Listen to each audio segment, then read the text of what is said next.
4 minutes. Just 4 minutes.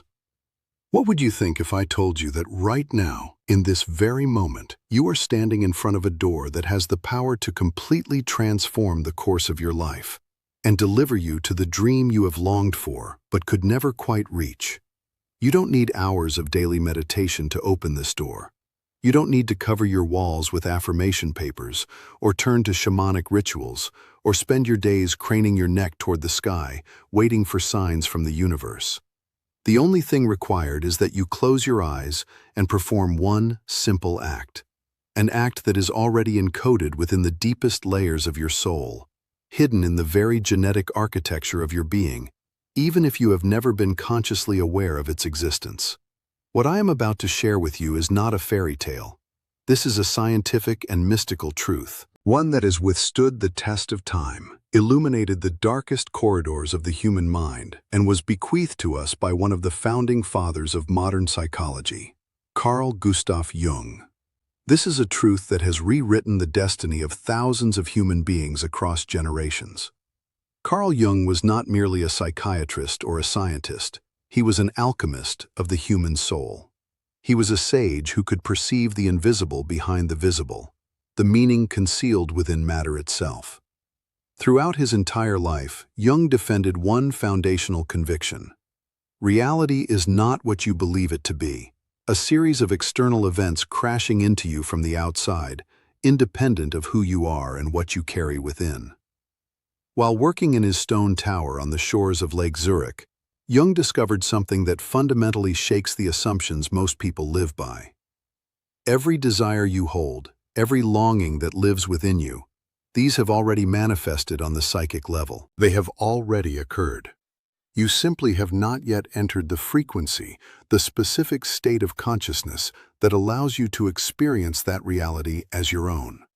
And if you listen to me right now with your full and genuine attention, and if you apply the 4-minute method I'm about to share, you will have the opportunity to prove this truth to yourself directly in your own life, without anyone else's permission or validation.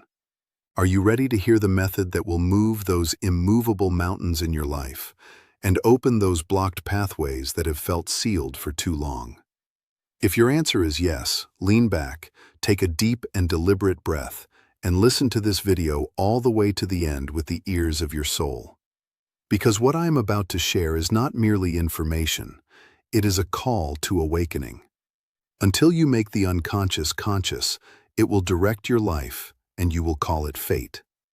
Carl Jung. If this message speaks to something genuine inside you, subscribe to Carl Jung Philosophy and hit the like button, because what comes next may genuinely change the way you see yourself and the life you are capable of creating.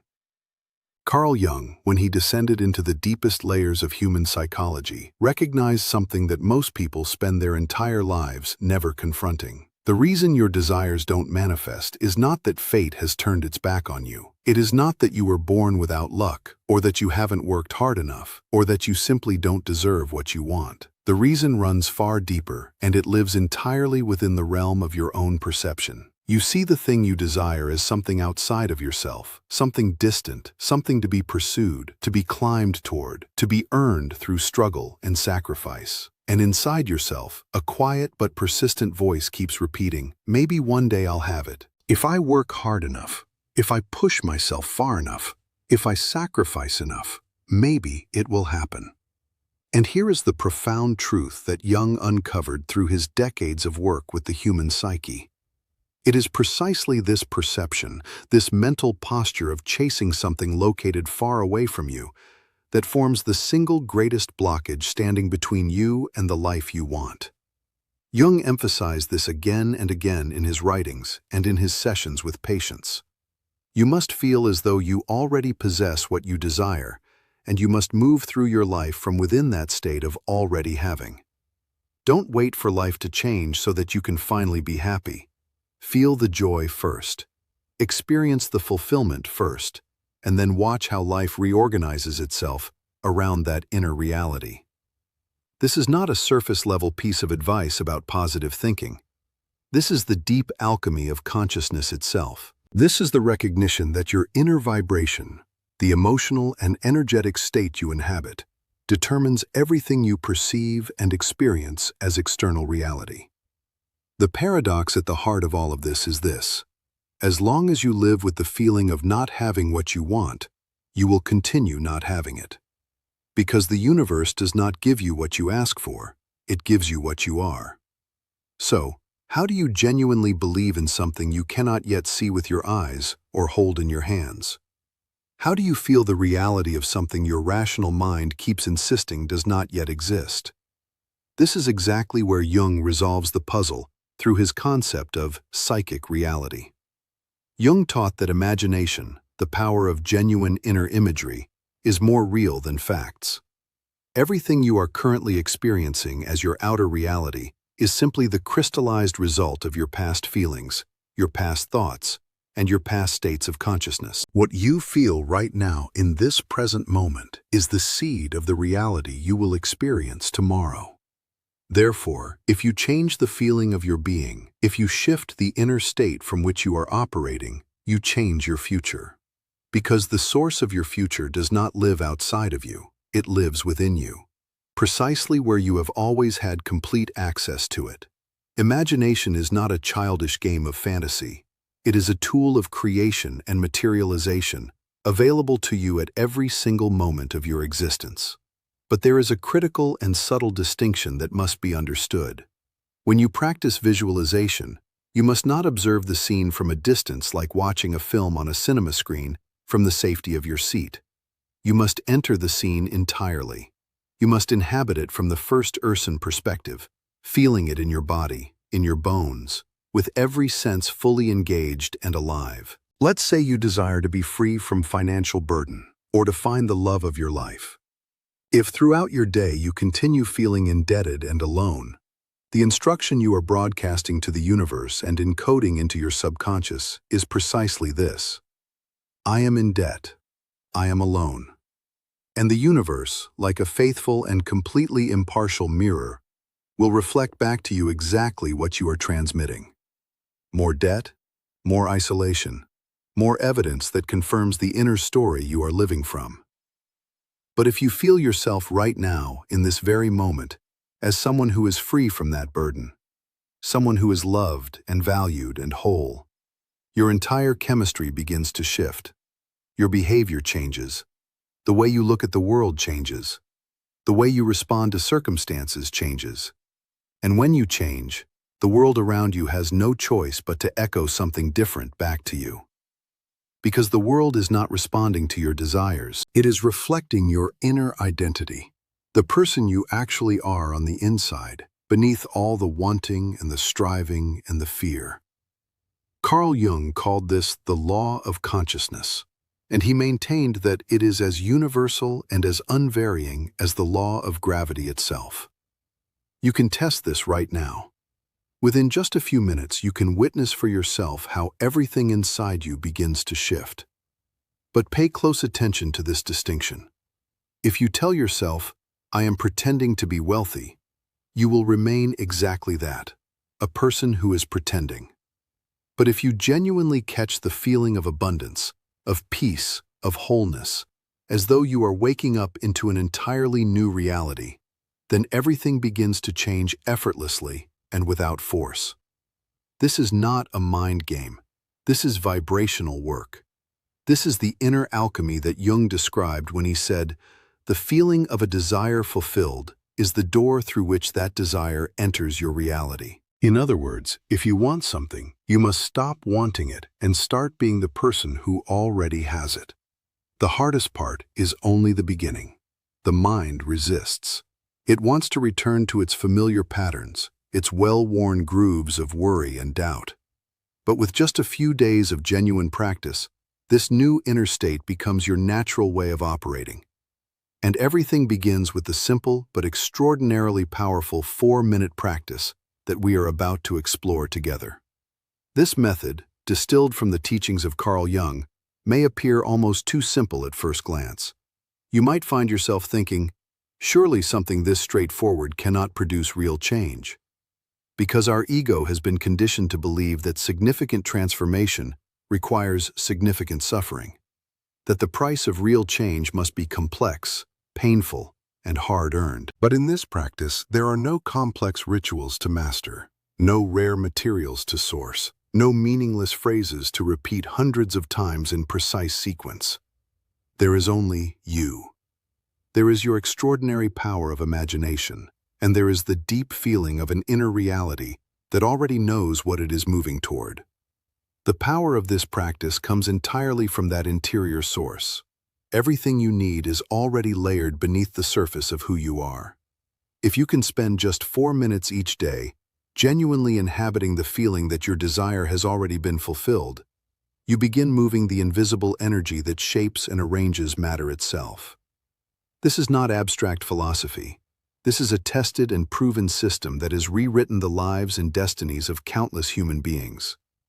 Jung called this inner vision because this action is completely independent of external conditions. Even when the outer world appears chaotic and relentless, you can build your own inner paradise within. Now, if you are ready, let us move into the first step of this 4-minute transformation. The first step is retreat and disconnection. Find a quiet place for yourself, a corner where no one will interrupt you, where no notification, no voice, no external demand can reach you. This could be your bedroom with a door closed, a bench beneath a tree in a nearby park. Even the inside of your car in a parking lot will serve perfectly. What matters is not the luxury of the location. What matters is that you can be alone with yourself, genuinely, completely alone. Settle into a comfortable position. Keep your spine upright, but don't hold yourself rigid like a soldier. Take 3 slow and deliberate deep breaths, breathing with full awareness. With each exhale, imagine releasing everything. The accumulated weight of the day, the stress you have been carrying, the expectations others have placed on you, the regrets of your past, the anxieties about your future. Let all of it leave your body with each breath. Allow the sounds of the external world to fade into the background. Let the relentless forward movement of time dissolve for a moment. Simply allow yourself to melt into the silence. Bring your mind to that soft and luminous territory that exists between wakefulness and sleep. That gentle, hazy threshold where ordinary mental resistance loosens and something deeper becomes accessible. Now, close your eyes and ask yourself Yume's profoundly transformative question. If my desire were already fulfilled right now in this exact moment, what would I feel? Do not rush toward an answer. Do not allow your mind to immediately respond with logical sentences and analytical explanations. Let your body speak. Let your deeper consciousness answer, not in words, but as a state, as a quality of being, as a felt sense of reality. Let's say you want to be free from financial pressure. Imagine it. You have just received news that every debt has been cleared. Your account holds more than enough. You are free. What kind of lightness would you feel expanding in your chest in that moment? How would you breathe when that invisible weight is finally lifted from your shoulders? Would it be joy? Deep and overwhelming gratitude, a profound sense of release, a long exhale of relief after years of holding your breath. Allow that feeling to spread through your entire body, like warm light moving through your bloodstream, reaching every cell, every corner of your being. Now create a simple but vivid and specific scene that makes this feeling concrete and real. Perhaps you are holding a document confirming that every debt has been settled. Perhaps you are laughing freely with someone you deeply love on the balcony of a new home. If your desire is love, imagine it is evening. You are holding the hand of the person you love. You can feel the warmth of their hand in your palm. Your eyes meet, and in that gaze there is no fear, no doubt, no quiet anxiety. There is only deep union, only peace, only the quiet certainty of being completely seen and completely loved. If your desire is creative success, experience the moment you see your book on the shelves of a bookstore, or feel the warmth of applause rising toward you from an audience that has been genuinely moved by your work. The most critical point in all of this is something that must be felt rather than simply understood. Do not watch yourself in that scene from the outside as an observer. Be inside the scene. Live the moment from within it. Feel the texture of the chair beneath you. Draw the air of that reality into your lungs. Let the sounds of that world reach your ears. This is not passive visualization. This is full, embodied inhabitation of a reality you are actively calling into being. And now the second phase of the practice activates, anchoring the feeling. Stay inside that feeling for 3 full minutes without asking a single analytical question. Without slipping into whether this is working, without attempting to dissect or evaluate the process, simply repeat inwardly with genuine conviction. This has already happened. This is already mine. I am living inside this reality right now. Do not force the emotions. Do not manufacture them or push them into existence. Allow your body to respond naturally and organically, because it is not your thinking mind that rewrites reality and initiates the vibrational shift. It is the authentic, unforced response of your body, the felt sense of something being genuinely true that carries the real transformative power. As Jung himself taught, when and how this will manifest in the outer world is not your responsibility. If you have truly felt this on the psychic level, in the full interior reality of your inner world, then it has already been created in the invisible dimension. And everything that is created in the invisible dimension will eventually fall into the visible one. It is only a matter of time. The seed has been placed in the earth. Now it is nature's work to crack it open and allow it to grow. Your task is simply to trust the ground. Now, do you want to learn how to multiply the power of this method exponentially and understand exactly where most people make the critical mistake that destroys everything they have carefully built? Then stay with me, because what comes next is the part that almost no one talks about, and it is the part that makes all the difference. Someone encountering the depth psychology of Carl Jung, or these kinds of ancient teachings for the very first time, will almost instinctively try to complicate the process. They will immediately ask, which mantra should I recite? At what specific hour should I practice? Do I need to burn incense? Should I be facing a particular direction?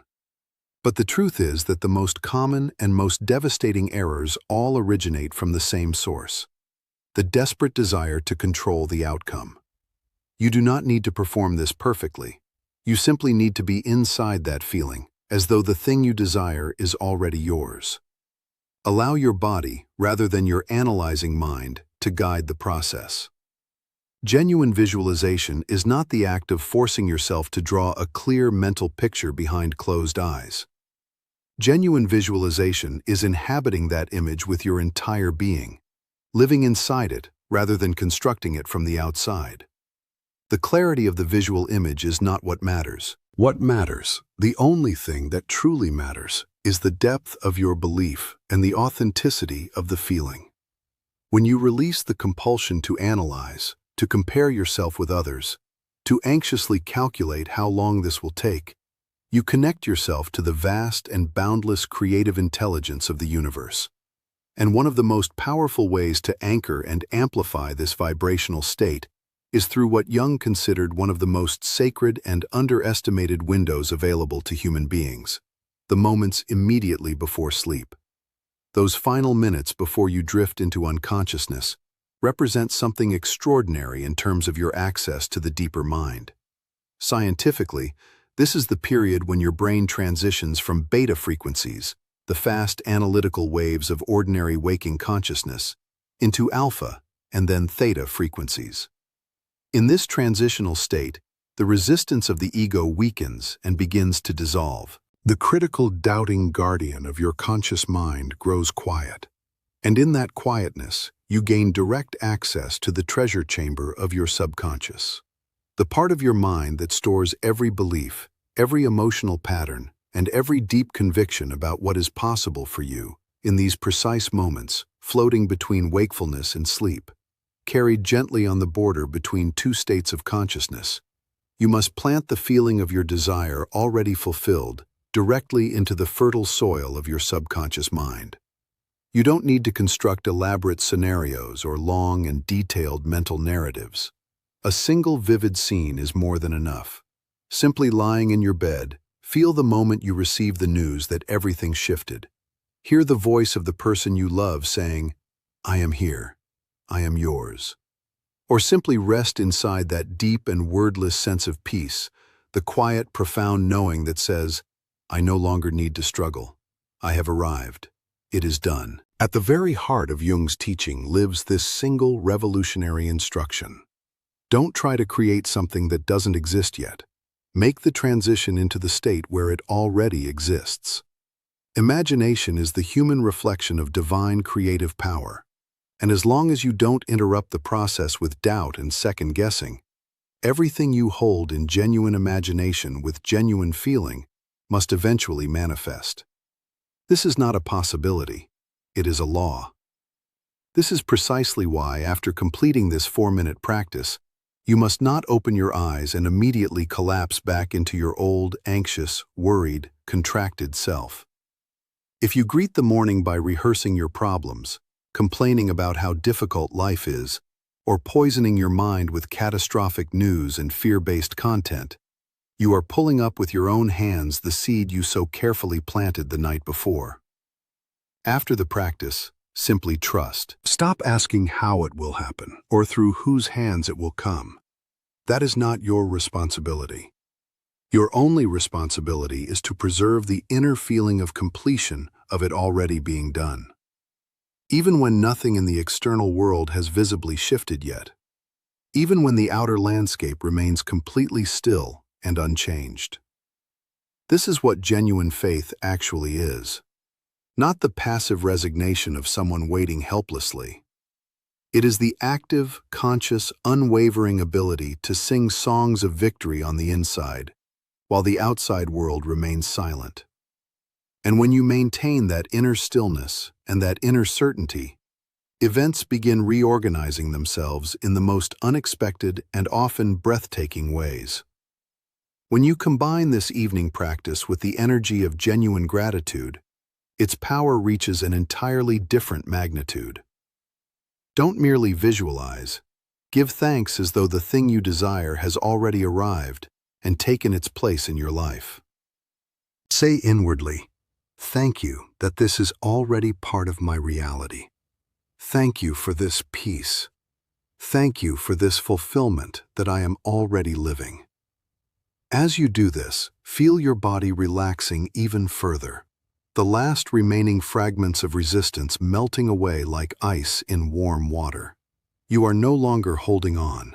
You are no longer chasing. You are no longer afraid. You are home. Gratitude is one of the highest vibrational states available to a human being. Where genuine gratitude lives, fear and lack cannot simultaneously reside. And where fear is absent, where the desperate energy of needing something to happen finally releases its grip, manifestation begins to move. Because you are no longer pleading with the universe to give you something, you are saying, "I have already received it. I accept it. I am grateful for it." And that shift from grasping to receiving, from lack to gratitude, is the shift that changes everything. Now we arrive at one of the most mysterious, least discussed, and yet most vital dimensions of this entire process. The fifth element. The question of why you must never share your desires with others before they have fully crystallized into solid reality. Why silence is not merely useful, but absolutely essential. What Jung described as the hermetic vessel, and what many ancient traditions understood as the principle of energy containment, is the deep, energetic reason behind what many cultures have long called the evil eye. This is not superstition. This is an energy law of the highest order. Every word you speak about your desire before it is hardened into concrete reality is an energy leak. It is a power drain. When you excitedly tell someone, "I am going to do this. I am going to buy this house. I am starting this relationship. I am building this business," you are not simply sharing information. You are releasing outward the very fire that needs to remain contained within you. The fire that feeds, nourishes, and grows the dream into being. Jung and the mystics and alchemists who came before him all said the same thing across different ages and different traditions. Be silent and protect what you carry. In the science of alchemy, the transformation can only occur when the vessel is sealed completely.